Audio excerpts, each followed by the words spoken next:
Today's episode is First Year PhD Avoiding the Pitfalls.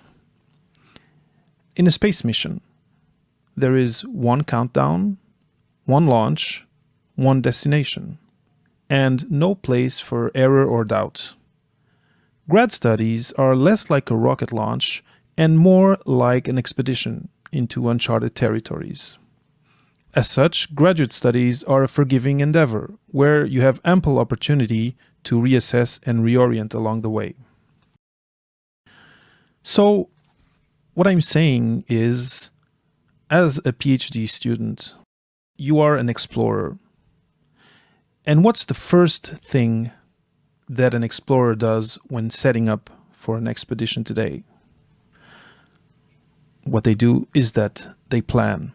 They trace a plan for their expedition. And this is the tip that I'm going to share today.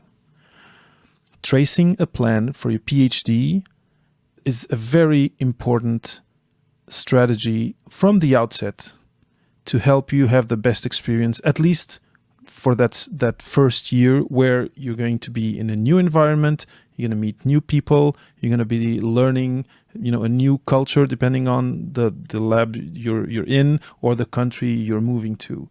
So having some sort of a plan is going to help you in the long term. So my first piece of advice there is spend enough time at the beginning, because you can fall into the trap of hitting the ground running and starting whatever experiments or projects that are proposed to you without sitting down and planning. What I'm asking you to do is to take all of that in and then create a plan. And be as granular as possible. Write short, medium, and long-term goals for yourself.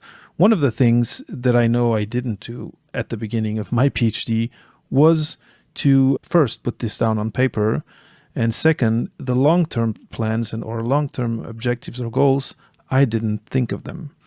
And why they are important is because they are going kind of to dictate the other decisions that you're going to make along the way. Versus if you don't plan ahead, you can fall into different rabbit holes, lose time, and we all know that time is finite, funding is finite, and so why the planning is important is because of all of these reasons. You need to optimize the time that you're going to spend during your PhD, and some places it's 3 years. And there, the time constraint is even more critical. Let's say some places, like here in Canada, for example, you can go to 6 years or even more, depending also on the domain you are. But besides the time, there's the money issue too. So if you're able to spend that first week, those first 2 weeks, planning, setting goals, sitting with your supervisor and having them help you set goals, such as when an article could be published, a book chapter, things like that, that is going to help you immensely. The next thing after having a plan is backup plans. You need to have backup plans, and I suggest even if possible, because you might, and this is what happened to me, you might be attracted from the outset to a higher risk, maybe higher gain, but higher risk project, but it's higher risk.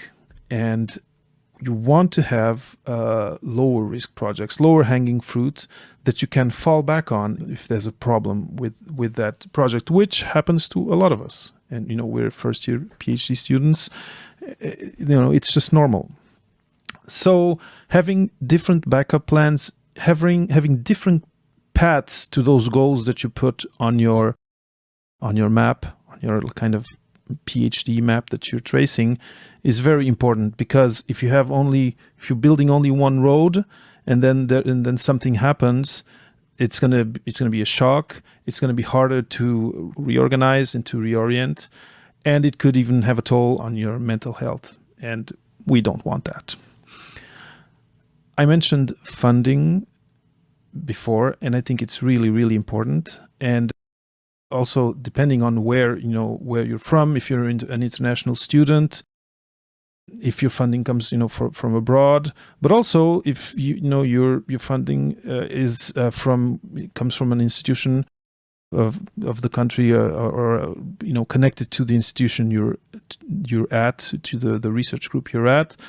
Be very careful to put any deadlines, any timelines related to funding that are pertinent to you.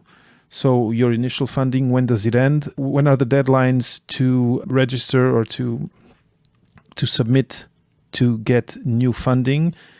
If you can get all of those on this map, on this plan that you're writing, this is going to help you a lot, because the financial aspect of being a young researcher, a young PhD, is one that brings anxiety to a lot of us, because it's hard to be sometimes away, not always or mostly away from home, but sometimes in another country. Anyway, there's many reasons that can justify why it's important to plan your finances.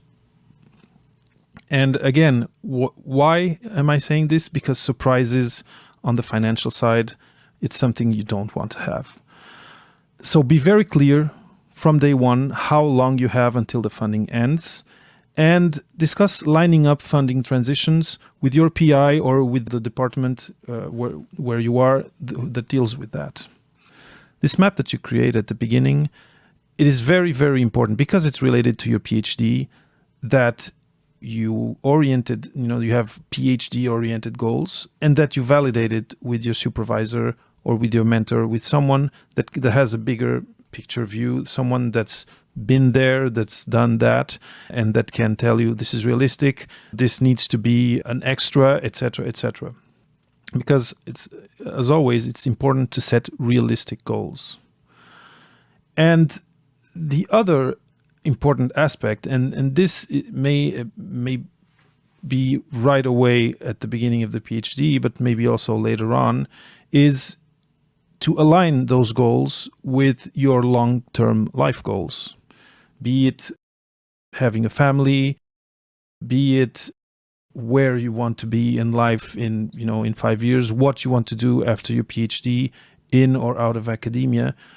If you include those in this planning, it's going to make it even better, because again, these are going to inform decisions that you're going to take, versus taking decisions and then later on realizing that the decision wasn't in alignment with your more medium to long-term goals. Then the question of discussing long-term life goals with your supervisor, that really depends on the person. It depends on you too, but it really depends a lot on the supervisor, on their philosophy, on the culture of where you are. I just had a conversation, the episode that came out today of the Papa PhD interviews with Krishna Kadiala, where she talked about her experience. She wanted to have children during the PhD and finish her PhD already having her children, and this is something that she had to put out there and discuss with their supervisor, but also choose the lab that she was going to accordingly in the culture. So this is more of a sensitive question.